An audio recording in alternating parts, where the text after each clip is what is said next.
प्यारे साथियों, आज 11 फरवरी 2026 को हम लोग दिल्ली के जंतर मंतर पर अपनी मांगों को लेकर इकट्ठा हुए हैं और ये अधिकार बाबा साहब अंबेडकर के द्वारा लिखे गए संविधान ने हमें दिया है।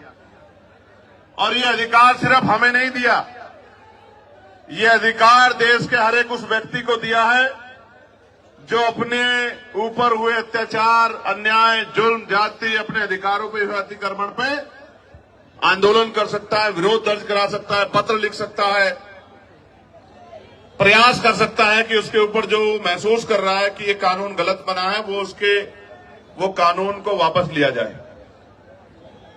मैं अभी लोकसभा में था, बजट पे अपनी बात रख के इसलिए आपके बीच देरी से पहुंचा क्योंकि राष्ट्रपति जी के अभिभाषण पे चर्चा नहीं हो पाई। तो बजट एक महत्वपूर्ण विषय है, बजट पे मैंने अपनी बात रखी और फिर अब मैं आपके बीच में हूं। प्यारे साथियों, मैं अपनी बात को शुरू करते हुए बहुजन समाज में जन्मे सभी संतों, गुरुओं और महान पुरुषों को नमन करता हूं।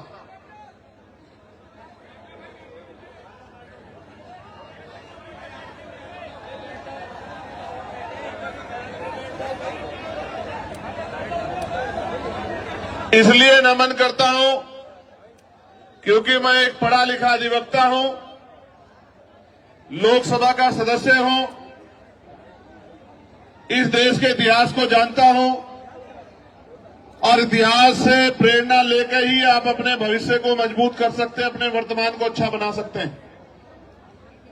प्यारे साथियों, मैं सबसे पहले दिल्ली की पूरी टीम का बहुत बहुत धन्यवाद करूंगा कि उन्होंने इस महत्वपूर्ण विषय की गंभीरता को समझा और खुद से आगे बढ़कर निर्णय लिया कि हम यूजीसी के समर्थन में एक आंदोलन बुलाकर देश भर में ये संदेश देने का काम करेंगे कि हम सीना तान के कमजोर वर्गों के साथ खड़े हैं और हम अपने बच्चों की आने वाली जो है हमारी पीढ़ियां हैं उनके ऊपर किसी भी तरह का हमला बर्दाश्त नहीं करें।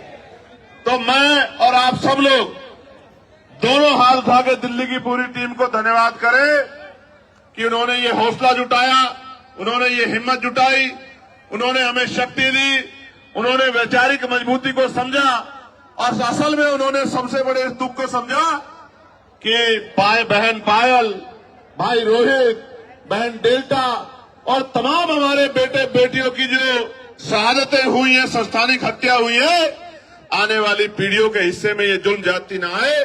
इसलिए मैं उनकी बड़ी सोच को भी बहुत बहुत धन्यवाद देता हूं। उसके बाद जिन साथियों ने ये मुमकिन कराया कि दिल्ली जैसे स्थान पर एक बड़ा आंदोलन हो, हमारी बात दूर तक जाए, जो जहां जहां से लोग पहुंचे हैं, मैं उन तमाम भाइयों का, बहनों का, बड़े बुजुर्गों का, अपनी पार्टी के बड़े नेताओं का, सबका धन्यवाद करता हूं। और जिनकी वजह से मैं लोकसभा में पहुंचा हूं, मैं उन भीम आर्मी आजाद समाज पार्टी के साथियों का और नगीना लोकसभा के समझदार लोगों का, नगीना लोकसभा बिजनौर जिले के साथियों का बहुत बहुत धन्यवाद करता हूं। प्यारे साथियों, इस आंदोलन की जरूरत क्यों पड़ी? क्योंकि लोकतंत्र में अगर आप अपने ऊपर होने वाले अन्याय के विरोध में आवाज नहीं उठाते तो ये मान लीजिए कि ये आपके ऊपर मुस्तैद कर दिया जाता है, आपके ऊपर थोप दिया जाता है कि आप इस बात को स्वीकार करते हैं। प्यारे साथियों, आप याद करके देखिए, इस देश में हमें कुछ भी मांगने से नहीं मिला। हर चीज के लिए हमारे अपने बीच के लोगों ने, जिनको आज हम महापुरुष के रूप में मानते हैं, उन्होंने संघर्ष किया है, अपना जीवन बलिदान किया है, अपने बच्चों का बलिदान दिया है, उन्होंने अपना सुख चैन त्यागा है। उसके कारण आज इस देश में कमजोर वर्गों के लोगों को हक और अधिकार मिलने का काम हुआ। प्यारे साथियों, मैं आज उदाहरण देके बताऊंगा, जो भी डिबेट करना चाहता है मैं चैलेंज करके कहता हूं, जिस भी पार्टी के राष्ट्रीय अध्यक्ष में हिम्मत हो वो आजाद समाज पार्टी के राष्ट्रीय अध्यक्ष से डिबेट करे, डिबेट करे। मैं सामान्य डिबेट में इसलिए नहीं जाता क्योंकि आजकल चैनलों पे डिबेट का अस्त्र खत्म हो गया है। अपने स्वाभिमान सम्मान की रक्षा स्वयं करनी है, वहां कोई भी आके बैठ जाता है और कुछ भी कहने लग जाता है। हम इतने लोगों का प्रतिनिधित्व करते हैं, इसलिए हमारी जिम्मेदारी है कि हम अपने सम्मान की रक्षा भी स्वयं करें।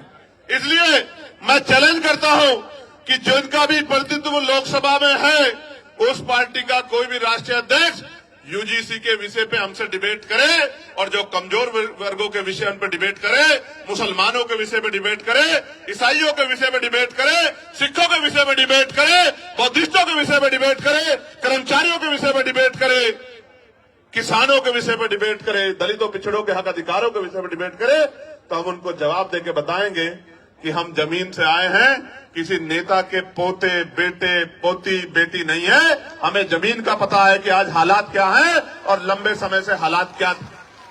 प्यारे साथियों, बड़े गौर से सुनो। नारे तो आप लगा रहे हैं तो बहुत दिनों से, लेकिन खाली नारे से बात नहीं आगे बढ़ेगी। प्यारे साथियों, मैं जानता हूं शिक्षा के दरवाजे किसी और ने नहीं खोले। अगर राष्ट्रपिता ज्योतिबा फूले प्रयास नहीं करते तो आज हमारे तन पे ये कपड़े नहीं आते। अगर शिक्षा में सबसे बड़ा योगदान किसने दिया है तो राष्ट्रपिता ज्योतिबा फूले ने दिया, मां सावित्रीबाई फूले ने दिया, मां फातिमा शेख ने दिया। प्यारे साथियों, इस देश में जिस आरक्षण को रोज बुरा भला कहा जाता है, हालांकि किसी की हैसियत नहीं है बुरा भला कहने की, क्योंकि जब आप ये कहते हैं, जब आप एक उंगली किसी की तरफ उठाते तो 4 उंगली आपकी तरफ भी जाती है, 3 उंगली एक अंगूठे का रुख भी आपकी तरफ होता है, जो आपको ये बताता है कि एक बार अपने गिरवान में भी झांकिए। जो लोग 10% आर्थिक आधार पर आरक्षण लेते हैं, संविधान के विरोध में जो आया है, वो भी आरक्षण पे सवाल खड़ा कर सकते हैं। किस आधार पे? किस आधार पे? जो लोग सदियों से आरक्षण का लाभ लेते आ रहे हैं, तमाम संस्थानों पे काबिज हैं, जिन्होंने कमजोर वर्गों के लोगों को उनकी दुख तकलीफों के बाद, उनके भूखे पेट के बाद, जब उनकी बच्चों को तन ढकने का अधिकार नहीं था, जिन्होंने उनके आंसुओं के बाद भी, जिनके मुंह से एक शब्द भी हाय का भी नहीं निकला कि इनके साथ गलत हो रहा, वो हमसे सवाल कर रहे हैं। नहीं, आपको कोई अधिकार नहीं सवाल करने का। अगर सवाल करना चाहते हैं तो अपने अंदर पैदा करिए कि आपके अंदर न्याय की क्षमता है, आप न्यायप्रिय हैं, पहले साबित करिए, फिर आके सवाल कीजिए, हम आपके सारे सवालों का जवाब देंगे। प्यारे साथियों, आरक्षण क्या जाति के आधार पर मिलता है? आरक्षण क्षेत्र के आधार पर भी मिलता है। आप जाके देखो, जम्मू कश्मीर में आरक्षण क्षेत्र के आधार पर मिलता है। आप जाके देखो, हिमाचल में आरक्षण क्षेत्र के आधार पर मिलता है। आप जाके देखो, उत्तराखंड में आरक्षण क्षेत्र के आधार पर मिलता है। कौन कहता है जाति के आधार पर मिलता है? आरक्षण उनको मिलता है जो पीछे रह गए हैं, जिनका प्रतिनिधित्व कम है। और इस देश का मैं गारंटी से कहता हूं, कास्ट सेंसस करा के आप लोग डेटा उठा के लाइए, आइए डिबेट कीजिए और बताइए आपकी संख्या कम है। मैं गारंटी देता हूं, मैं चंद्रशेखर आजाद जो लोकसभा का सदस्य है और आजाद समाज पार्टी भीमान में कार्यकर्ता में वचन दे कहता हूं, अगर किसी विभाग में आपका आरक्षण कम हुआ, चाहे वो विधानसभा हो या लोकसभा हो या कोई भी विभाग हो, अगर आपका आरक्षण, आपका प्रतिशत कम हुआ, मैं वचन देकर कहता हूं कि दलित पिछड़ों की लड़ाई को पीछे छोड़ के पहले आपकी लड़ाई लड़ने का काम करेंगे। इस बात का मैं आपको विश्वास दिलाता हूं। मैं संविधान को मानने वाला व्यक्ति हूं, न्यायप्रिय व्यक्ति हूं, इसलिए आपसे कह रहा हूं। तो मगर सच का सामना तो करना ही पड़ेगा। इस देश में अगर आरक्षण आया सबसे पहले तो 1902 में आया, जिसको छत्रपति साहू जी महाराज ने लागू किया, किसी और ने लागू नहीं किया। कुर्मी वंश के छत्रपति साहू जी महाराज ने लागू किया। उससे पहले तमाम न्यायप्रिय लोगों पे था अवसर, उन्होंने लागू नहीं। इस देश में अगर वोटिंग राइट मिला, इस देश के बहुसंख्यक लोगों को, बालिग लोगों को वयस्क मताधिकार मिला, सार्वभौमिक मताधिकार मिला, इसका श्रेय अगर किसी को जाता है तो वो बाबा साहब अम्बेडकर को जाता है। आपको इतिहास पढ़ना चाहिए। 1919 से पहले इस देश में बहुत कम परसेंट लोग वोट करते थे। मॉन्टेगो चैनफोर्ड सुधार समिति बनी और सुधार समिति ने नए पैमाने तय किए कि वोट देने का अधिकार उनको मिले जो जमींदार हैं, जो भूमि जिनके पास बड़ी संख्या में है, जो लगान देते हैं, जो टैक्स देते हैं, जो बहुत पढ़े लिखे हैं, जो पूंजीपति हैं, जिन पे व्यापार है। आप इतिहास उठा के देखो, जिन्होंने आंख ही या जिनको अपने अधिकारों का पता ही संविधान के आने के बाद लगा है, उनकी संख्या कितनी रही होगी, आप इस बात को महसूस करके देखें। तो इसलिए मैं कह रहा हूं कि कुछ भी मांगने से नहीं मिला है। भारत ऐसा देश है जहां बाबा साहब अम्बेडकर ने जिस तरह आज हम इकट्ठा हुए बहिष्कृत हितकारिणी महासभा के बैनर तले ज्ञापन दिया, उस ज्ञापन के बाद साइमन कमीशन भारत आया और साइमन कमीशन जब भारत आया उनकी रिपोर्टों के आधार पे गोलमेज कॉन्फ्रेंस हुई और तीनों गोलमेज कॉन्फ्रेंस के बाद बाबा साहब अम्बेडकर ने यह सुनिश्चित करवाया कि कमजोर वर्गों के लोगों को भी वोट का अधिकार मिलना चाहिए। तब इस देश में, और आपको जान के खुशी होगी कि न्यायप्रिय चरित्र किसे कहते हैं, कि भारत पहला ऐसा देश है कि संविधान के लागू होने के साथ देश की महिलाओं को और गरीब और अमीर तमाम तबकों के लोगों को वोटिंग राइट मिलने का काम हुआ। ये काम अमेरिका नहीं कर पाया, ये काम जर्मनी नहीं कर पाया, ये काम यूरोपियन कंट्री नहीं कर पाई, ये काम इंग्लैंड नहीं कर पाया। ये काम अगर किसने किया कि महिलाओं को बराबर का अधिकार मिले तो ये भारतीय संविधान में बाबा साहब अम्बेडकर ने किया। हिंदू कोड बिल पे इस्तीफा दिया जब महिलाओं को उनके अधिकार नहीं दिला पाए, पिछड़ों को उनके अधिकार नहीं दिला पाए। इसलिए हम तो लंबे समय से उपेक्षाओं से लड़ रहे हैं। मैं ये बात आपको क्यों बता रहा हूं, जब हम चारों तरफ देखते हैं तो मामना रामसु वर्मा दिखाई देते हैं, संत राम बी प्रजापति दिखाई देते हैं, मान्यवर काशीराम साहब दिखाई देते हैं, मान्यवर दीना भाना वाल्मीकि साहब दिखाई देते हैं। जब हम चारों तरफ देखते हैं संत गाडगे जी महाराज दिखाई देते हैं, नारायणा गुरु दिखाई देते हैं। जब हम चारों तरफ देखते हैं बाबू श्री दयाल चौरसिया दिखाई देते हैं, परमानंद लोधी जी दिखाई देते हैं, अवंतिका बाई लोधी जी दिखाई देती है, कलकारी बाई दिखाई देती है, तमाम हमारे महापुरुष और वीरांगनाएं दिखाई देती है। ये सब कौन है? इन्होंने हमारी बस्ती में जन्म नहीं लिया, इन्होंने हमारे जिले में जन्म नहीं लिया, इन्होंने हमारे प्रदेश में जन्म नहीं लिया, मगर हम अपने मां बाप से ज्यादा इनका सम्मान करते हैं और इनके सम्मान पे खून की बूंद बूंद लगा सकते हैं। उसका कारण क्या है आप जानिए। उनका कारण ये है कि इन महापुरुषों ने अपने बच्चों को भी पीछे छोड़ दिया, इन्होंने हमारे लिए अपना पूरा जीवन जिया। इनकी वजह से आज हमें अधिकार मिले। इसका मैं उदाहरण बताता हूं। बाबा साहब अम्बेडकर ने अपने जीवन में 3 लोगों को गुरु माना। धार्मिक गुरु उन्होंने, न्यायिक गुरु के तौर पे उन्होंने महामानव तथागत बुद्ध को अपना गुरु माना। शिक्षा के क्षेत्र में उन्होंने राष्ट्रपिता ज्योतिबा फुले को अपना गुरु माना और अंधविश्वास पाखंडवाद को यानी कि विज्ञानवाद के तर्क के आधार पर बात करने के लिए उन्होंने गुरु कबीर जी को अपना गुरु माना। आप समझो, बाबा साहब ने राष्ट्रपिता ज्योतिबा फुले को गुरु माना, उनके दिखाए रास्ते पे चले, साहू जी महाराज के रास्ते पे चले।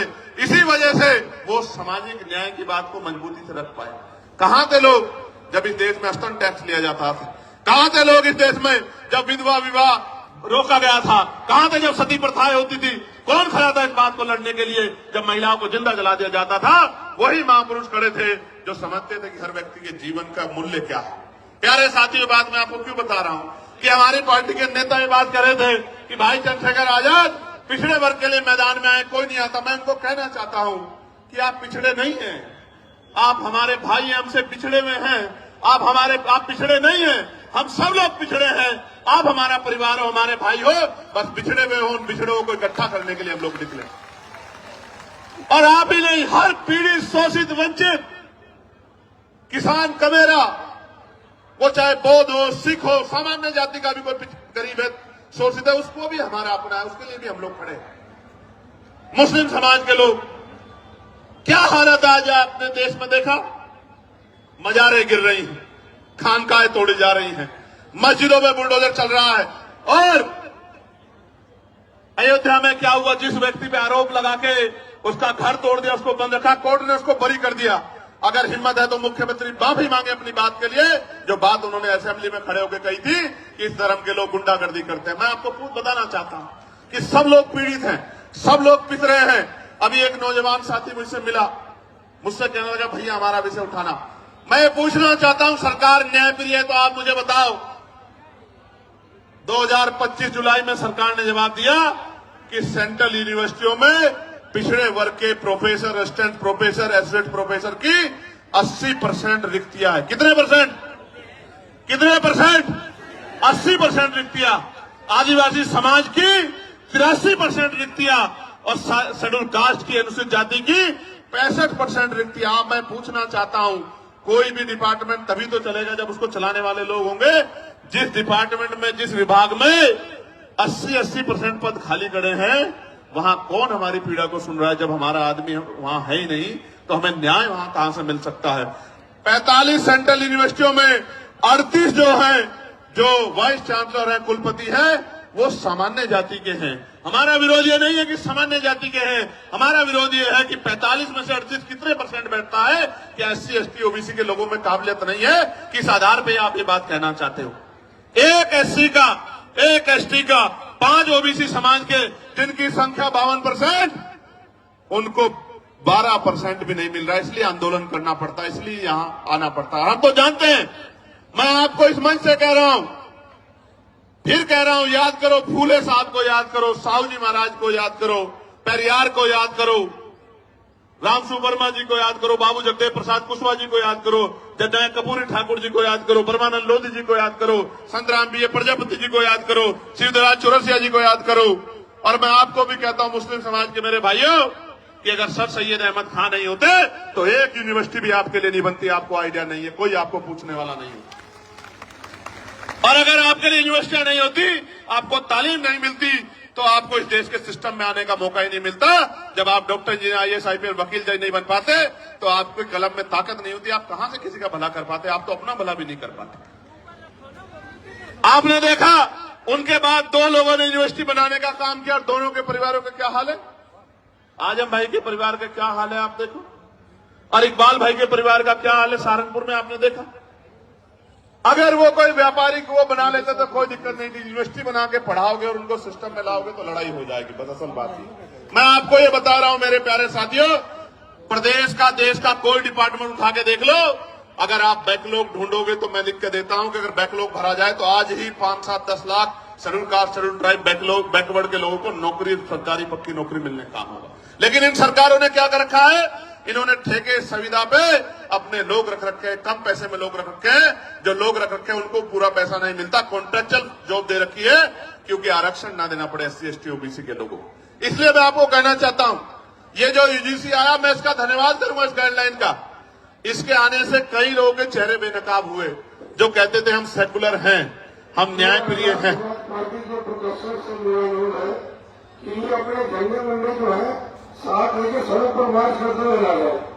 ये जो सम्मानित व्यक्ति बोल रहे हैं, मैं इनसे आग्रह करूंगा, जो एडमिनिस्ट्रेशन के लोग यहाँ हैं, मैं उनसे आग्रह करूंगा कि हमारे जो सीनियर लोग हैं, एक बार उनसे बात कर लें, ये बीच में ना अपनी बात को रखे, और ये भाषा शैली सुधारे। झंडे वंडे नहीं होते हैं, ये झंडा हमारा सम्मान है।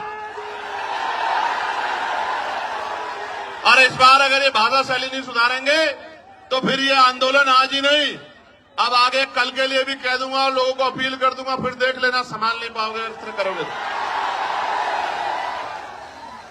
प्यारे साथियों, मैं आपको कुछ और कहना चाहता हूं, गौर से सुनो, इन बातों पर ध्यान मत दो। ये तो पुलिस के भाई हैं, एडमिनिस्ट्रेशन के भाई हैं, सरकार के हिसाब से काम करते हैं, हमें इनकी मदद लेनी है, हमारा इनका कोई झगड़ा नहीं।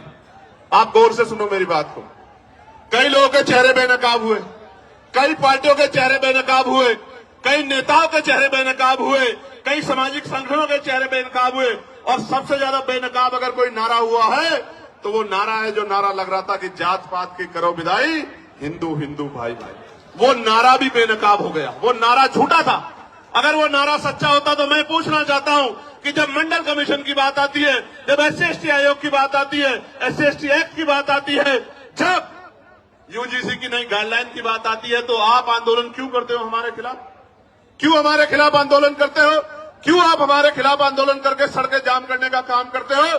क्यों आप आंदोलन करके, जो कहते थे कि प्रधानमंत्री हिंदू हृदय सम्राट है, उन्हीं प्रधानमंत्री को बताओ कहा गया, नहीं कहा गया, कैसे कैसे शब्दों से नवाजा गया। तो जिस प्रधानमंत्री के राज में आपको EWS मिला, उन्हीं प्रधानमंत्री को जब एक आपको काल्पनिक ऐसा लगा कि भाई हमारे बच्चों के ऊपर जो है जांच बैठ सकती है, उनपे जो है उनपे मुकदमा दर्ज हो सकता है, सिर्फ काल्पनिक, कोई मामला सामने नहीं आया। हम पे तो उदाहरण है, मैं बताऊंगा पूरी बात में, हम पे उदाहरण है, कोई मामला सामने नहीं आया तो आप आंदोलन करने चले आए।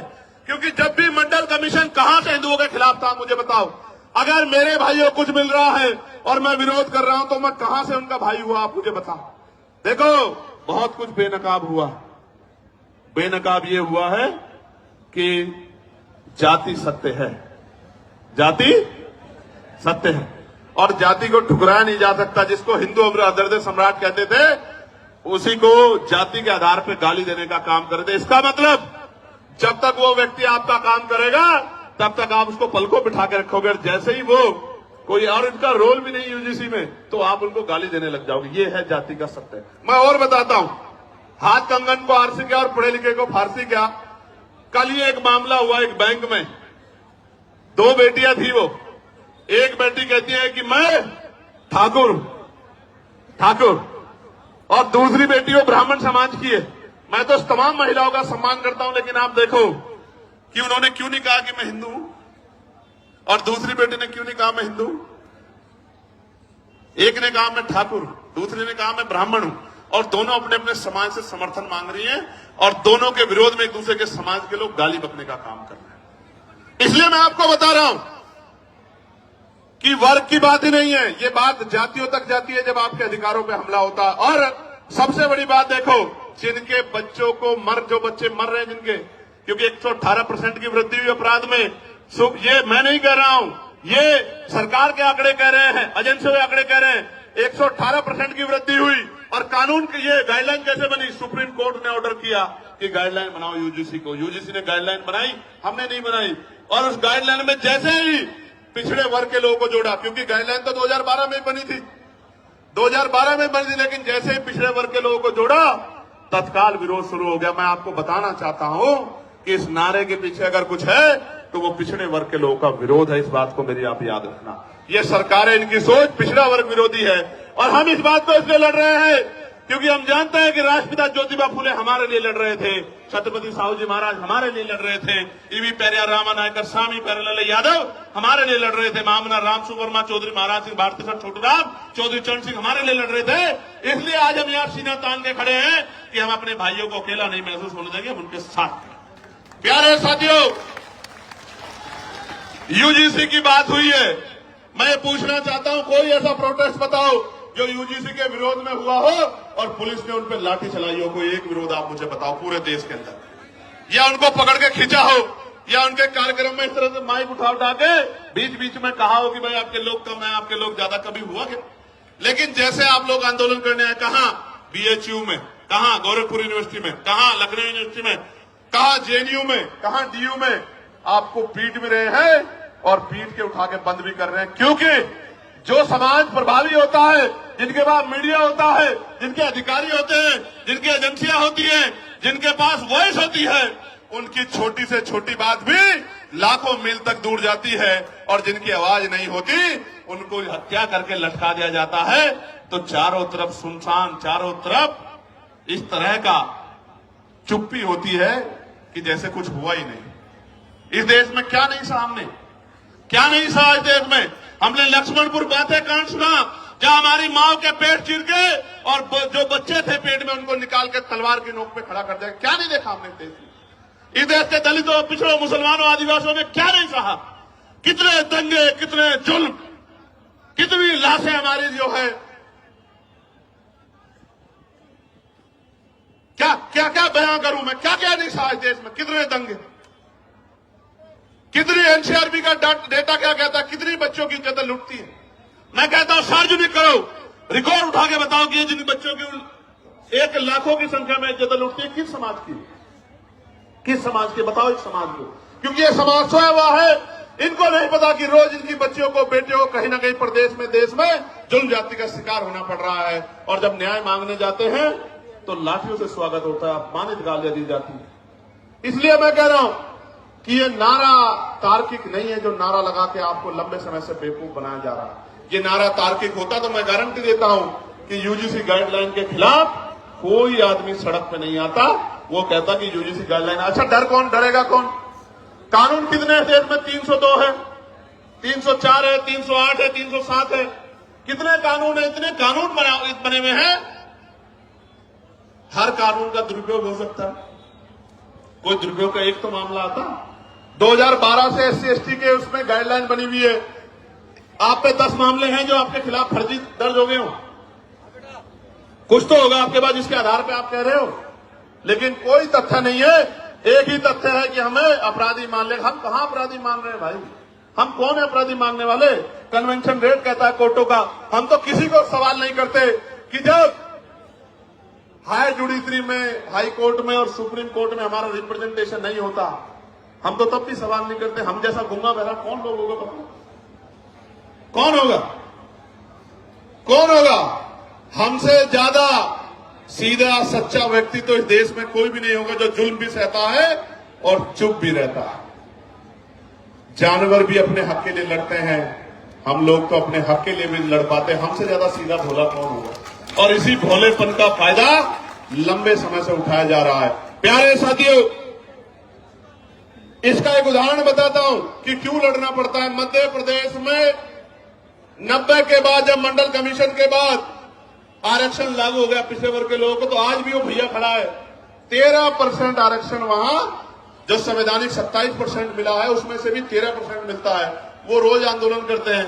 यही सुप्रीम कोर्ट उस मामले को, फाइल को नीचे दबा के रखता है। क्यों नहीं सुनता?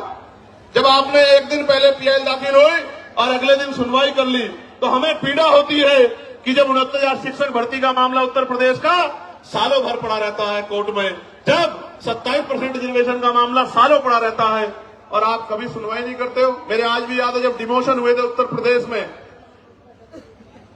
एक पूर्व की सरकार थी, जब उनके निगरानी में डिमोशन हुए थे, इसी सुप्रीम कोर्ट ने कहा था कि पहले डिमोशन कराओ, उसके बाद हम सुनेंगे। मैं पूछना चाहता हूं, जब हमारे हकों की बात आती है तो क्यों चुप्पी थाम लेते हो आप? हम तो उम्मीद लगा के बैठे हो कि आप न्याय के देवता हो, आप न्याय की मूर्ति हो, आप न्याय करोगे। क्या ऐसा गाइडलाइन में जिसमें गाइडलाइन ना पड़ी हो? मुझे बताओ, क्या उसमें आर्थिक रूप से कमजोर वर्गों को उद्देशिका में नहीं जोड़ा गया? आर्थिक रूप से कमजोर हुए ईडब्ल्यूएस में सारे सामान्य जाति के बच्चे, तो कैसे सामान्य जाति के खिलाफ हो गया? इसमें महिलाओं को जोड़ा गया है, इसमें दिव्यांगजनों को जोड़ा गया है, कैसे किसी के खिलाफ हो गया? और कहा गया कि भाई इसमें नोटिफिकेशन में ये नहीं रखा कि सामान्य जाति के प्रतिनिधि होंगे। मैं कहता हूं 38 जब कुलपति सामान्य जाति के हैं तो आपका रिप्रेजेंटेशन कौन कम कर देगा? जब इतना बैकलॉग है ओबीसी, एससी, एसटी का, तो आप हमें तो गारंटी देता हूं, जो समता समिति बनेगी बनवा लो। ओबीसी के, एसटी के प्रोफेसर नहीं मिलेंगे आपको, असिस्टेंट प्रोफेसर, सीनियर प्रोफेसर मिलेंगे नहीं। आप मेरा चैलेंज आप चेक करवा लो। तो इसलिए मैं कह रहा हूं, प्यारे साथियों, मंडल कमीशन आया था, मंडल कमीशन 2 सिफारिशें लागू हुई, अभी बाकी सिफारिशें चूकी हुई। कभी कोर्ट को नहीं लगता कि ये सिफारिशें लागू होनी चाहिए, कभी नहीं लगता, कभी नहीं लगता।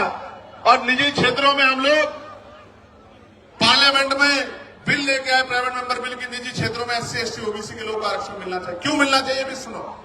निजी क्षेत्र बनता कैसे है? निजी क्षेत्र इस तरह बनता है कि सरकार जमीन देती है, 1 रुपए लीज पे हजारों बीघा जमीन, फिर उसको लोन देती है, फिर टैक्स में छूट करती है। इस तरह की छूट वो किसानों को, मजदूरों को, गरीबों को, अल्पसंख्यकों को, मुसलमानों को, आदिवासियों को नहीं देती। इतने सब प्रावधानों के बाद तब जाके वो प्राइवेट सेक्टर बनता है। तो जो सारा ही सरकारी पैसे से बना हो, सारा ही सरकारी जमीन पे बना हो, तो उसमें कमजोर वर्गों को हिस्सेदारी क्यों नहीं मिलनी चाहिए? कोई पूछने वाला है क्या? इसलिए हमने कहा कि निजी क्षेत्रों में भी आरक्षण की व्यवस्था होनी चाहिए। और आज इसकी देश की सच्चाई ये है, आपको जानना चाहिए देश की सच्चाई। सच्चाई ये है कि कितने ही जो शहर हैं जिनको कहा जाता है स्मार्ट सिटी, उनमें सफाई कर्मचारी सीवर में उतरते हैं, सीवर में मर जाते हैं। 7,000, 8,000, 9,000, 11,000 पे, 13,000 पे मजबूर है काम करने के लिए। मैं आपको जिम्मेदारी के तौर पर कहना चाहता हूं, जानबूझ के जाति के आधार पर ये काम दिया गया है और जाति के आधार पर इसके वेतन का निर्धारण किया गया है। पक्की नौकरी छीन के ठेकेदारी संविदा पे नौकरी देके आज भी हमारे लोग गटर में मरते। किसी को दुख क्यों नहीं होता? क्यों नहीं सुप्रीम कोर्ट संज्ञान लेता? एक मुख्यमंत्री असम का ये कहता है कि 5 की जगह 4 रुपए दो, इतना सताओ कि ये प्रदेश छोड़ के भाग जाए। जो वीडियो जारी करता है जिसमें सीने पे गोली मारने का जो है निर्देश दिया गया है, मैं पूछना चाहता हूं सुप्रीम कोर्ट सुमोटो क्यों नहीं लेता है? इस वायलेशन पे सुप्रीम कोर्ट चुप क्यों है? हमारे नरसंहार पे सुप्रीम कोर्ट चुप क्यों है? इसलिए तकलीफ होती है कि जिस न्याय के मंदिर से हमें उम्मीद है वो न्याय का मंदिर हमारी तरफ नहीं देख रहा। इसलिए प्रोटेस्ट करना पड़ता है कि उस न्याय के मंदिर तक हमारी भी तकलीफ जाए, हमारी भी पीड़ा जाए। हम भी इस देश के लोग हैं, हम भी देश में टैक्स देते हैं, हम भी देश को सींचते हैं, हम ही देश की बिल्डिंगें बनाते हैं, हम बड़े बड़े शहरों की बिल्डिंगें बनाते हैं, उसमें हमारा पसीना लगता है न्यूनतम वेतन मजदूरी पे, और मजदूरी मांगने पे हत्या भी होती है। हम ही देश की बिल्डिंगें बनाते हैं, हमारे पसीने खून से बिल्डिंगें बनती हैं। हमारी माएं, हमारी बहनें, हमारे बच्चे पेट पे जो है हमारी माएं बच्चे बांध के इस बिल्डिंगों में ईंटें चढ़ा चढ़ा के मशीनरी तो आ जाइए, इस देश को मजबूत करने का काम करते हुए बड़ी बड़ी बिल्डिंगें बनाती है। इन बिल्डिंगों में हम पे रहने के लिए स्थान नहीं होता है। ये सब हमारे सामने। सरकार कहती है हम प्रधानमंत्री आवास योजना चला रहे हैं, लेकिन आप देखो हल्द्वानी में कैसे बसे बसाए लोगों को उजाड़ने का काम किया जा रहा है। इसलिए दर्द होता है कि चारों तरफ हमें कोई सुनने वाला नहीं। प्यारे साथियों, मैं कर्मचारियों की पीड़ा को समझता हूं, ठेकेदारी सुविधा पर जिस तरह उनको लूटा जा रहा, मैं इस बात को समझता हूं। मैंने कहा कि जो भूमिहीन कमजोर हैं, जिनको पट्टे दिए गए थे दलित पिछड़े वर्ग के लोगों को, वो सारे पट्टे छीनने का काम सरकारें कर रही है, गुंडागर्दी कर रही है, भूमाफिया कर रहे हैं। लेकिन सुप्रीम कोर्ट संज्ञान नहीं लेता, और अगर फाइल जाएगी, और मैं दूसरों की नहीं कहता, मैं अपने मामलों को जो अन्याय मेरे साथ हुआ इनको लेकर सुप्रीम कोर्ट जाऊंगा। आप देखना कितने कितने दिन बाद फाइलों का मौका मिलेगा, आप निर्धारण करना। मैं कहना कहा ना, प्रत्यक्ष प्रमाण की जरूरत नहीं है। मैं भी जाऊंगा सुप्रीम कोर्ट बहुत जल्दी, अगले 10 दिन के अंदर। मैं देखूंगा कि हम कमजोरों की पीड़ा को भी इस तरह सुना जाता है क्या, जब सरकार हम पे जुल्म करती है, जब सरकार हम पे अन्याय करती है, निर्दोष होते हमें जेल भेजने का काम करती है, हम पे रासुका लगाती है, हमारे बच्चों को पीटने का काम करती है, हमारी हड्डियां तोड़ने का काम करती है, हमें करंट लगाने का काम करती है, तो ये सुप्रीम कोर्ट हमारी पीड़ा को भी सुनता नहीं सुनता। मैं जाऊंगा। प्यारे साथियों, आज इस देश में शिक्षा बाजार बन गई है, शिक्षा बाजार बन गई है। गरीब आदमी अपने बच्चों को अच्छी पढ़ाई नहीं दिला सकता, कोई पूछने वाला नहीं है। बच्चे पढ़ेंगे नहीं तो आगे कैसे जाएंगे, और जो चला जाता है वो हिंसा का शिकार हो जाता है, जातीय भेदभाव का शिकार हो जाता है। मैं दूर नहीं जाता, कहते हैं ना कि भाई उदाहरण की जरूरत पड़ती है। मीडिया के साथी यहां हैं। वर्ष 2012 में वर्धमान, जो अब सफदरजंग है, महावीर मेडिकल कॉलेज में SC/ST समुदाय के MBBS कर रहे छात्रों को फिजियोलॉजी के लिखित टेस्ट में जाति देखकर जानबूझ के फेल किया गया।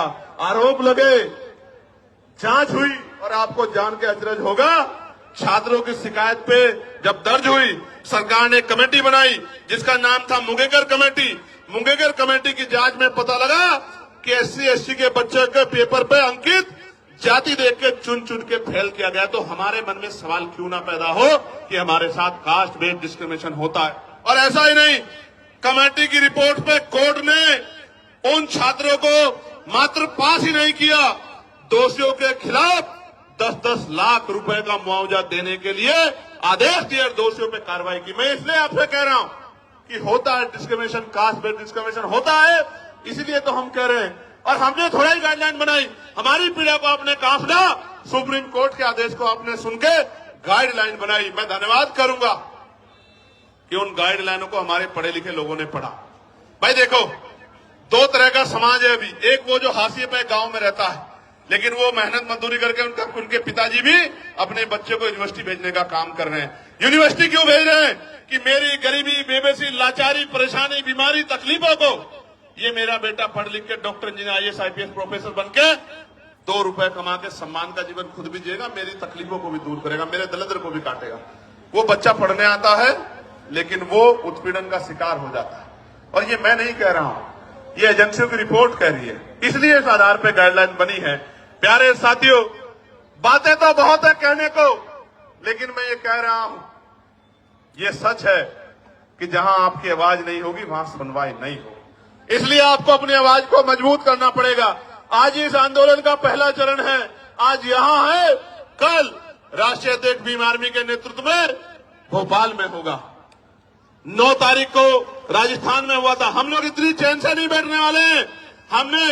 हमें जब मुझसे कोई पूछता है कि चंद्रशेखर भाई कैसे आए जीत के, तो मैं कहता हूं मैं नहीं आया, मेरे लोगों ने मुझे चुन के भेजा है, क्योंकि आज उनकी आवाज को उठाने वाला कोई भी नहीं है। आज उनके दर्द पे, उनकी दर्द पीड़ा पे बोलने वाला कोई नहीं है। मेरी क्या औकात थी कि मैं आ जाता लोकसभा में, मेरे लोगों ने वोट और नोट देके मुझे चुन के भेजा है। मेरी जिम्मेदारी बैठती है कि अगर उनकी तरफ आंच आए, उनकी तरफ उंगली उठे, तो मैं भी बोलूं और अपने साथ के जागरूक लोगों को भी बोलने के लिए तैयार करूं। इसलिए आज ये आंदोलन हो रहा है। प्यारे साथियों, इस देश में संविधान है, आर्टिकल 25-26 है, धार्मिक आजादी है। मैंने आज ही पार्लियामेंट में पूछा कि आप ये बताओ, तमाम त्योहारों पे आप व्यवस्था करते हो, लेकिन भगवान बुद्ध की जयंती पे, संत कबीर जी की जयंती पे, गुरु रविदास जी की जयंती पे, पेरियार जी की जयंती पे, फूले जी की जयंती पे, साहू जी की जयंती पे, तमाम जो हमारे महापुरुष हुए हैं, मुस्लिम समाज में भी हुए, सिख समाज में भी हुए, जैन समाज में भी हुए, बौद्ध समाज में भी हुए, उनकी जयंतियों के अवसर पे, उनके धार्मिक आयोजनों पे आप बजट क्यों नहीं देते हो? बताओ। आप ईद पे क्या बजट खर्च करते हो? आप मुहर्रम पे क्या बजट खर्च करते हो? आप शबे बारात पे क्या बजट खर्च करते हो? क्या इस देश के धन पे कुछ ही लोगों का अधिकार है कि ये देश, ये सरकार सबका साथ सबके विकास के झूठे के नारे के साथ क्यों खड़ी है? ये कहे कि धन तुम्हारा और अधिकार हमारा, धन तुम्हारा अधिकार हमारा, हम अपने लोगों को देंगे, ये सच बताने का काम करें। हम जानते हैं सच क्या है। प्यारे साथियों, मैं लगातार उन विषयों को पार्लियामेंट में उठाने का काम करता हूं। हमारी संख्या कम है, इसलिए मुझे समय कम मिलता है, लेकिन ये संख्या कम हमेशा नहीं रहेगी। ये संख्या हमेशा कम नहीं रहेगी। हमें लड़ाई लड़नी पड़ेगी, और अगर हम चुप रहे ज्यादा दिन तक, वो दिन दूर नहीं है कि हमारी आने वाली पीढ़ियां इस देश में पुनः गुलाम हो जाएगी। गुलामी की बेड़ियां काटने के लिए हमें संघर्ष करना पड़ेगा, और क्रांति की ज्वाला में अपना बलिदान देने के लिए सतत तैयार रहना पड़ेगा, क्योंकि महापुरुषों ने संघर्ष किया था तो हम लोगों को अवसर मिला है, और अगर आज हम लोग संघर्ष करेंगे तो आने वाली पीढ़ियों को अवसर मिलेगा। और अगर हम लोगों ने चुप्पी थाम ली, निजी स्वार्थों में चुप हो गए, जिस तरह हमारे कुछ नेताओं ने अपने लोगों का हाथ छोड़ के और ये कहा कि भाई हम इनके साथ है, मैं कहना चाहता हूं आपको सबके साथ रहना चाहिए, लेकिन गलत को गलत और सही को सही तो कहना चाहिए। अगर गलत होता तो मैं भी उनकी बात करता, लेकिन जब गलत नहीं है तो सिर्फ वोट के लिए आप उधर चले गए। जब आप पावर में नहीं हो तो आज आप उधर जाके खड़े हो गए हो, कल आप पावर में होंगे तो मैं कैसे उम्मीद करूं कि आप हमारे लोगों के बारे में सोचोगे। ये बहुत बड़ी चिंता हमारे समाज के सामने, हम गरीब, कमजोर, दलित, पिछड़े मुसलमानों के सामने देश में आ गई। प्यारे साथियों, चारों तरफ अंधेरा है, चारों तरफ चुप्पी है, सब लोग आंखें बंद करके बैठ गए हैं। ऐसे दौर में अगर हम लोगों ने भी आंखें बंद कर ली तो मैं लिख के देता हूं कि लड़ने की हिम्मत टूट जाएगी। मेरी बात को आप याद रखें। जब मैं ये लड़ाई लड़ रहा हूं, आपको नहीं पता इसके बाद मुझे क्या मिलेगा। मीडिया में जो उस तरह की सोच के लोग हैं, वो मेरे खिलाफ राजनीतिक प्रोपगंडा चलाएंगे, झूठे प्रोपगंडे चलाएंगे। वो जो अधिकारी उस सोच के हैं, वो मुझे, मेरी पार्टी कार्यकर्ताओं को तोड़ने की कोशिश करेंगे, झूठे मुकदमे लगाएंगे। लेकिन मैं आपको बताना चाहता हूं, जीवन एक बार मिला है, जीवन बार बार नहीं मिलता। मौत कल की आती आज आ जाए, हम अपने लोगों के हितों से किसी भी कीमत पे समझौता नहीं करेंगे। और अगर हम जैसे लोग चुप हो गए, हम जैसे लोग बैठ गए, तो मैं लिख के देता हूं कि फिर कोई हिम्मत नहीं कर पाएगा कि वो लड़ाई को लड़ ले। प्यारे साथियों, लड़ाई बड़ी महत्वपूर्ण है। आज आपने इतनी बड़ी संख्या में जुटकर ये संदेश सरकार को दे दिया कि आप लोग कमर कसे हुए बैठे हो, मेरे एक आदेश का इंतजार कर रहे हो। मैं आपको विश्वास दिला के बताता हूं, चंद्रशेखर आजाद के लिए, आजाद समाज पार्टी के एक सिपाही के लिए, हमारे नेताओं के लिए, कार्यकर्ताओं के लिए समाज हित पहले है, व्यक्तिगत हित बाद में है। हम मिट तो सकते हैं, लेकिन समाज के हितों से समझौता करके झुक नहीं सकते। मेरी बात को आप याद रखें। मैं अकेला व्यक्ति था, भंते जी यहां बैठे हैं, मैं अकेला व्यक्ति था जिसने बीटी एक्ट के खिलाफ आवाज उठाई कि बीटी एक्ट 1949 खत्म किया जाए, क्योंकि उसमें बौद्धिक समाज के लोगों के साथ अन्याय होगा। प्यारे साथियों, ये बातें मैं आपको इसलिए बता रहा हूं कि आपको जागरूक होना पड़ेगा। यहां तो बहुत सारे ऐसे लोग हैं जो बिल्कुल अपने से दिखाई देते हैं, ऐसा ही पढ़ना पहनते हैं, लेकिन अपने नहीं हैं। आज तो हर पार्टी आपको लुभाने के लिए अपने नेताओं को, फरीदाबाद के लोग सुनो, पलवल के लोग सुनो मेरी बात को, हर पार्टी ऐसे पटके पहना के अपने लोगों को घुमाने लगी है, लेकिन ऐसा पटका पहनने वाला सच्चा नहीं हो सकता। बाबा साहब अम्बेडकर को और बहुजन महापुरुषों की विचारधारा पे चलने वाला व्यक्ति सच्चा हो सकता है। नीला पटका तो बाजार की हर दुकान पर मिल जाएगा, कोई भी पहन घूम जाएगा। कोई पार्टी बताओ, आप औरों को छोड़ो, भारतीय जनता पार्टी को देखो, जिन आरएसएस के लोगों ने जीते जी बाबा साहब की शव यात्रा निकाली, वही आरएसएस के, बीजेपी के लोग सबसे बड़ा फोटो बाबा साहब का लगाते हैं नहीं लगाते हैं? तो अगर बाबा साहब की फोटो लगाने वाला सच्चा है, नीला पटका पहनने वाला, मात्र नीला पटका पहनने वाला सच्चा तो हर वो व्यक्ति सच्चा है जो वोट के लिए आपको जय भीम कर रहा है या नमस्कार कर रहा है। मैं आपको कहना चाहता हूं मेरे लोगों, ये वोट का अधिकार नहीं होता, ये वोट का अधिकार नहीं होता तो ये अमीर लोग आपकी बस्तियों में नहीं आते मेरे लोगों। ये वोट का अधिकार नहीं होता तो ये अमीर लोग आपकी गलियों में नहीं आते, आपके घरों में नहीं जाते। और आप देखो किस तरह की व्यवस्था है कि आज भी अगर भेदभाव नहीं है तो बहुत सारे नेता जाके कमजोर वर्गों के घरों में खाना खाने का नाटक क्यों करते हैं भाई? खाना खाने का नाटक क्यों करते हैं? इसलिए करते हैं कि वो एहसास कराना चाहते हैं कि हम बदल रहे हैं। आप बदलते तो हमारे खिलाफ विरोध क्यों करते? क्यों विरोध करते हमारे खिलाफ? हमारे बच्चों की जान जा रही है, आप पे एक मामला नहीं है। मैं चैलेंज करता हूं, अगर झूठे मुकदमे दर्ज करने की बात आप कर रहे हैं तो 12 से गाइडलाइन बनी है, 26 हो गया है। आप 100 मामले उठा के लेके आओ, हम लोग चर्चा करेंगे, आपकी बात को सुनेंगे। लेकिन मैं मानता कि अगर आपने यूनिवर्सिटी में बैठे अध्यापकों ने, प्रोफेसरों ने, यूनिवर्सिटी में पढ़ने वाले उन बच्चों ने जो आज डर रहे हैं, अगर आगे बढ़ के उन्होंने कहा होता कि डिस्क्रिमिनेशन हो रहा है, कानून बनाओ, तो मैं स्वागत करता कि आपका चरित्र न्याय कीजिए। प्यारे साथियों, मैंने पहले भी कहा, वही डरेगा जो अपराध करेगा। जो अपराध नहीं करेगा वो क्यों डरेगा? मैंने कहा कि जो अपराध नहीं करना चाहते वो बच्चे पढ़ रहे हैं, क्योंकि इस देश के मीडिया के चैनलों पे हमने सुना जब किसान आया था तो किसान नहीं आया था, खालिस्तानी आए थे, खालिस्तानी। जब एनआरसी का आंदोलन चल रहा था तो मुसलमान नहीं लड़ रहा था, जैन सिंह बोध नहीं लड़ रहा था, पता नहीं क्या क्या नाम दिए गए थे। जब अपने हकों के लिए दलित पिछड़े आते हैं, आदिवासी आते तो नक्सली कहा जाता है। इसलिए मैं इस टीवी को सुन के ही समझ आता है कि जो अभी कुछ दिन पहले आंदोलन कर रहे थे वो आंदोलनकारी नहीं थे, वो आंदोलनकारी नहीं थे, क्योंकि जो जिनको पढ़ना है वो तो पढ़ रहे हैं। मैंने तो अपने बच्चों से कहा कि आप मत जाओ कहीं भी, आजाद समाज पार्टी है, भीम आर्मी है, हमारा लीगल सेल है, आर्य जी है, रजनीश जी है, हम लोग लड़ेंगे ना भाई। जिनको हम लोग वोट देते हैं उनकी क्या जिम्मेदारी है कि वोट लेके हमसे मुंह फेर लें? फिर हमारे लिए लड़ने की जिम्मेदारी किसकी है? आंदोलन करने की जिम्मेदारी किसकी है? सरकार से सवाल पूछने की जिम्मेदारी किसकी है? विरोध प्रदर्शन करने की जिम्मेदारी किसकी है? और अगर ये काम नहीं कर रहे हैं तो वो हमारे नेता नहीं हो सकते हैं। अगर अपने हमारे बच्चों को लड़ने के लिए आना पड़ा तो हमारे नेताओं को शर्म आनी चाहिए। तो इसलिए मैं उन बच्चों को विश्वास दिलाने के लिए जो पढ़ रहे हैं जेएनयू में, डीयू में, जो पढ़ रहे हैं पटना यूनिवर्सिटी में, जो पढ़ रहे हैं लखनऊ यूनिवर्सिटी में, प्रयागराज यूनिवर्सिटी में, बीएच यूनिवर्सिटी में, उत्तराखंड, उन सब बच्चों को ये बताने के लिए आया हूं कि हमारे लिए राजनीति बाद में, समाज हित पहले, अपने बच्चों का भविष्य पहले। हम अपने बच्चों को विश्वविद्यालय में मरने नहीं देंगे, इसलिए हम लोग आज मैदान में जंतर मंतर पे खड़े। प्यारे साथियों, मुझे साथियों ने आते बताया कि कुछ लोग उल्टे सीधे सवाल पूछ रहे हैं। मैं आपको कहना चाहता हूं, इन उल्टे सीधे सवालों से देखो, अपने ही 4 आदमी वो लेके आएंगे और अपना एक कैमरा और वो लेके आएंगे और उनके आगे कर देंगे और उनसे उल्टे सीधे सवाल पूछेंगे, वो उल्टे सीधे जवाब देंगे। इन बातों से अब हम लोग समाज, सोशल मीडिया समझदार हो गए। अब ये बातें चलने वाली नहीं, अब ये बातें किसी मोर्चे पे चलने वाली नहीं है। मैं ताजा उदाहरण बताता हूं आपको, मैं कहना नहीं चाहता था मगर बताता हूं, पता लगना चाहिए आप लोगों को। मैं पिछले 20-25 दिन से सहारनपुर नहीं गया क्योंकि लगातार मैं अपने लोकसभा क्षेत्र के मुद्दों को उठाने के लिए पार्लियामेंट में कोशिश कर रहा हूं। और इस बीच में हमने रैलियां की, आगरा की रैली की, फिर हमने कन्नौज की रैली की, फिर हमने 8 तारीख को संत कबीरनगर की रैली की। तो एक घटना मेरे जिले में घटी जहां शोभा यात्रा निकालने के लिए परमिशन को लेकर विवाद हुआ। अब उन बच्चों से कहलवाया गया कि भाई चंद्रशेखर भाई ने मदद नहीं की। पहली बात तो बच्चे मुझे कभी मिले ही नहीं, ना मैं छुटमलपुर जाता हूं। मैं यहां से जाता हूं तो अपनी जिम्मेदारी अदा करने के लिए नगीना जाता हूं, नगीना से निकलता हूं तो देश भर में जाता हूं।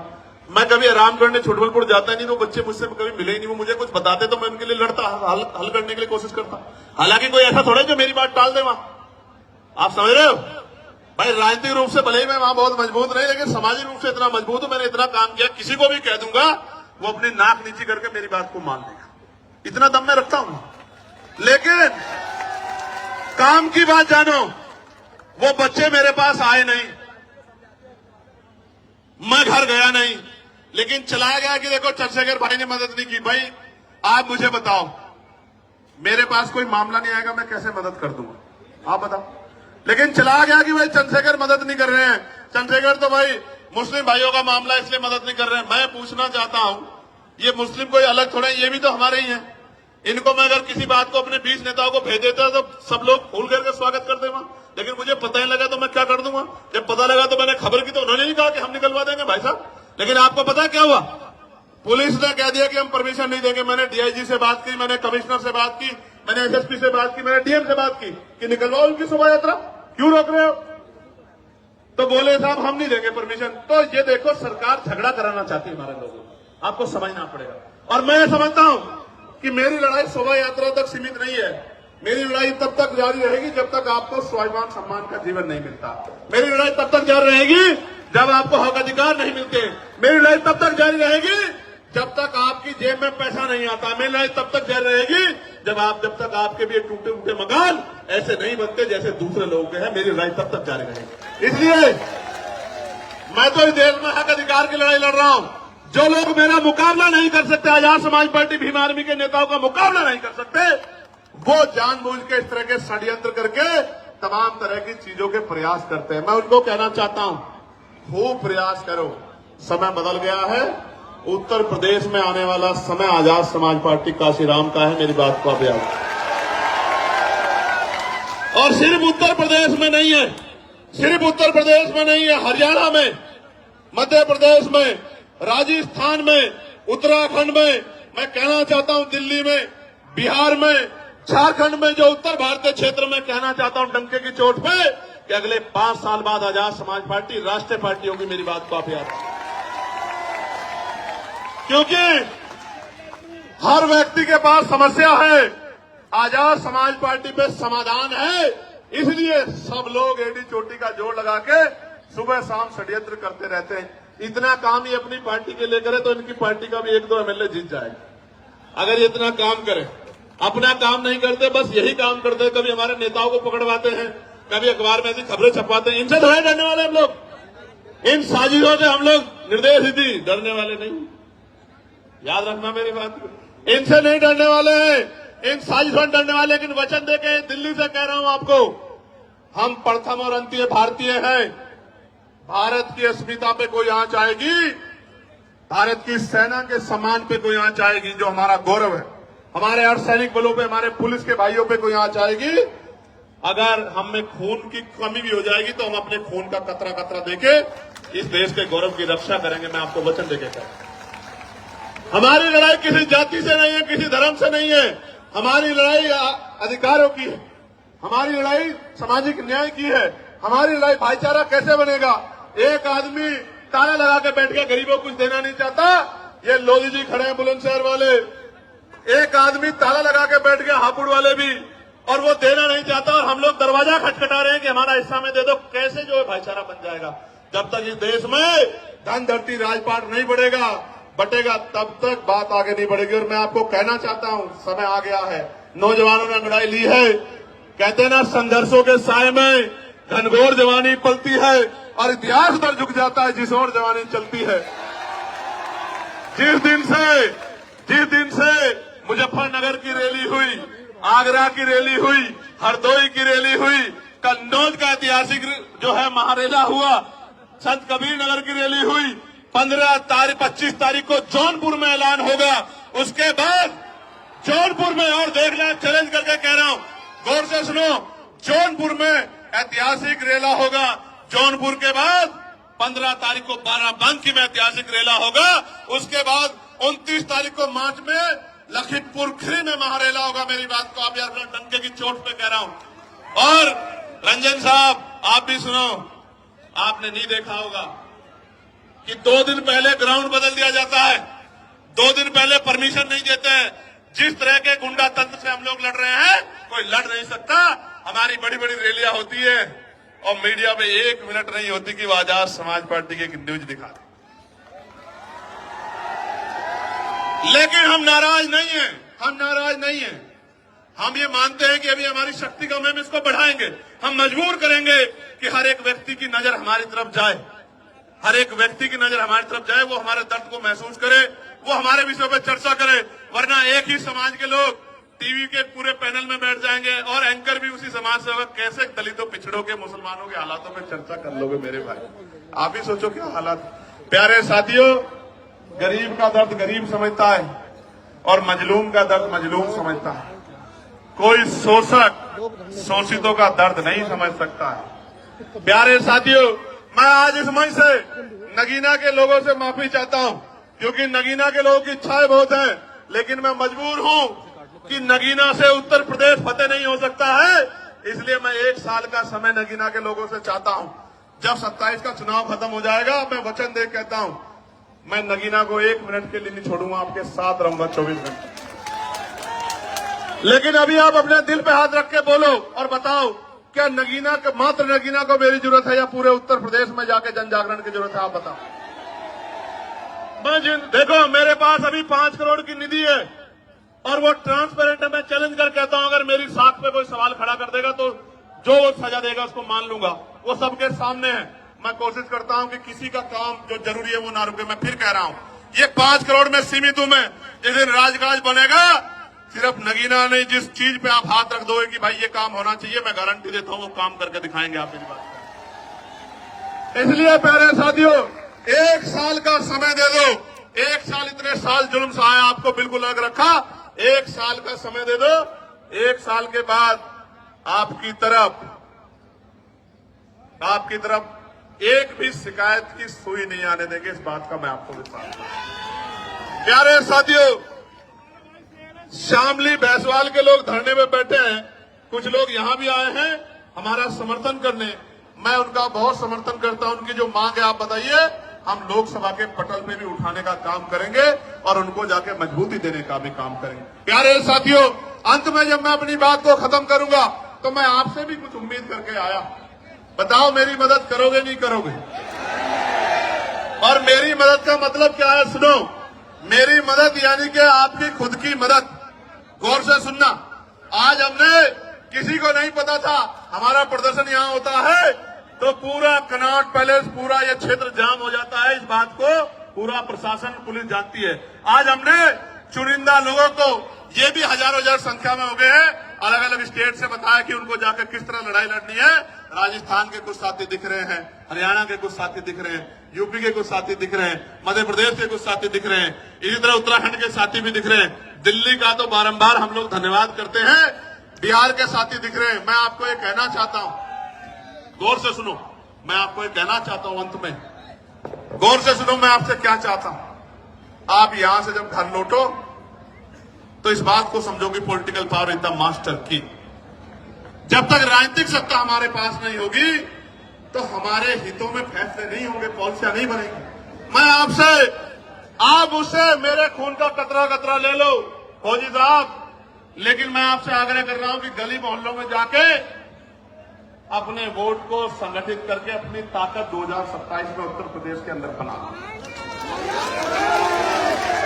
और मैं बड़ी बात नहीं कह रहा हूं श्री जी, एक मौका आप आजाद समाज पार्टी काशीराम को मिलने दो।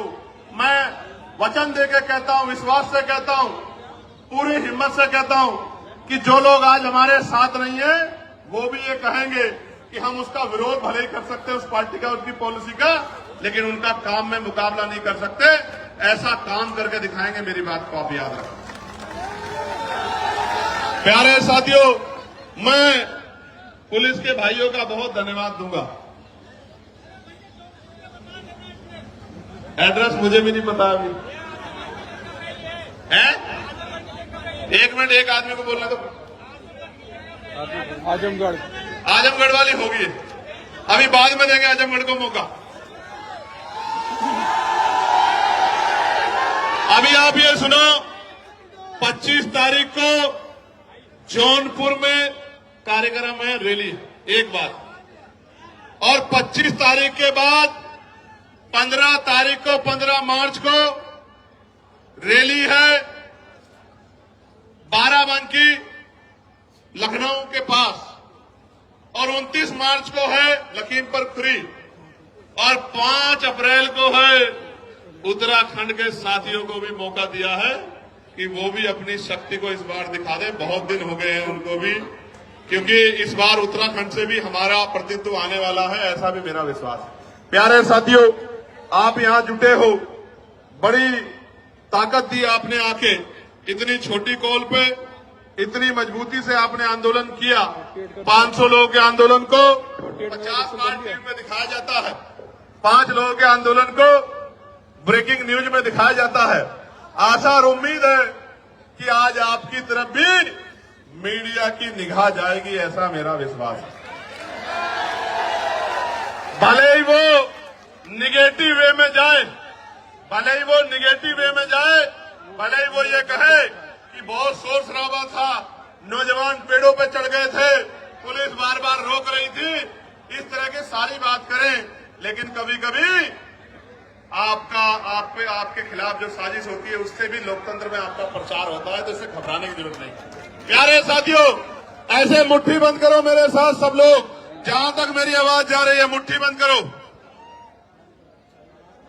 जय भीम, जय भारत, जय संविधान, जय मंडल, जय जोहर। आवाज दो, आवाज दो, यूजीसी गाइडलाइन लागू करो, कुर्सी खाली करो, यूजीसी गाइडलाइन लागू करो, कुर्सी खाली करो, बाक लोग भरो, बाक लोग भरो, कुर्सी खाली करो, किसानों को एमएसपी की लीगल गारंटी दो, वरना कुर्सी खाली करो, निजी क्षेत्रों में एससी एसटी ओबीसी को आरक्षण दो, वरना कुर्सी खाली करो, प्रमोशन में रिजर्वेशन एससी एसटी ओबीसी को लागू करो, वरना कुर्सी खाली करो, पुरानी पेंशन बहाल करो, गरीबों की जमीन लूटना सरकारें बंद करें। बंद करो, बंद करो। एक अंतिम बात, यूजीसी पे सरकार का पक्ष भी आपको जानना चाहिए। शांत होकर सुनो भाई, बहुत इंपॉर्टेंट है बात।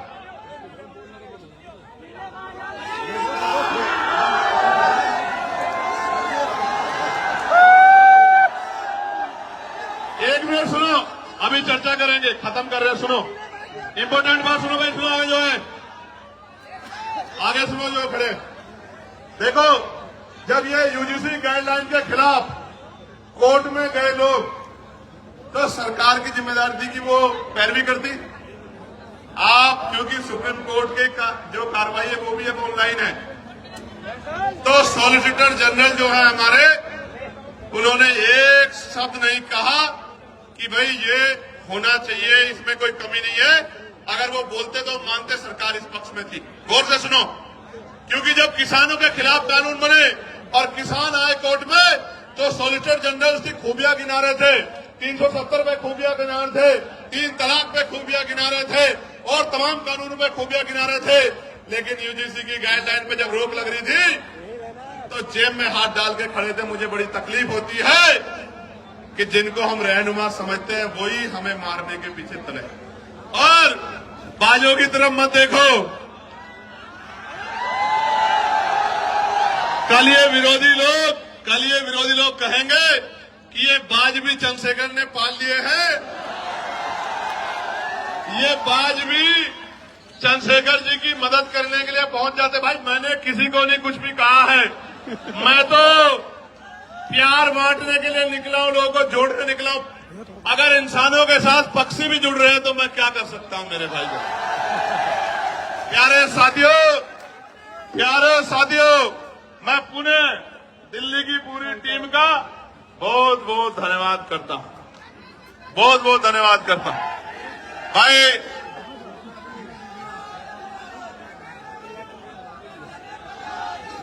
एक मिनट शांत हो जाओ, सुनो भाई सुनो, जो लोग मेहनत करते हैं उनका सम्मान होना चाहिए। मैं धन्यवाद दूंगा भाई बालक राम बोस जी का, महेश पहवाल जी का, भाई हिमांशु जी का और सीपी सिंह जी का और आर्य जी का, अनिल सागर जी का, हमारे एडवोकेट सुमन साहब का, और जो बाकी लोग हैं वो और मैं एक